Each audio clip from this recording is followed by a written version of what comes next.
Hi guys, আজকে আমি তোমাদের ব্লগিং করার জন্য এই মাইক্রোফোন ডিজিটেকের এটা রিভিউ করব।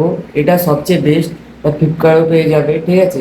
আজকে একে ওপেন করব। এটা আমি অনেকদিনই ওপেন করেছি কিন্তু ভিডিও বানাইনি। আজকে তোমাদের দেখাবো। দেখো, এরকম বক্সটা পাবে, ঠিক আছে। এরকম খুলবে, তবে দেখো এই তো ডিজিটেকের ইটা দেওয়া হয়েছে। এই দেখো, এর মধ্যে রয়েছে, এই দেখো, একটা মাইক্রোফোন, একটা দুটা, আর এটা বুঝতে পারছো ফোনের সঙ্গে বোঝার জন্য এইটা ভালো, সবচেয়ে বেস্ট। আর রয়েছে এর মধ্যে পড়ে পেয়ে যাবে ওই যে মাইক্রোফোনটা, যাতে ধুলো বা কোনো কিছু নোংরা না ঢোকে, এটা দিয়েছে এই দুটা। আর এর চার্জারের জন্য কর্ড আছে, এখানে চার্জ হয় এই জায়গাটা। এটা সবচেয়ে বেস্ট। তোমরা যদি এর লিঙ্ক চাও অবশ্যই আমি দিয়ে দেবো, তোমরা শুধু কমেন্ট করো লিঙ্ক, ঠিক আছে।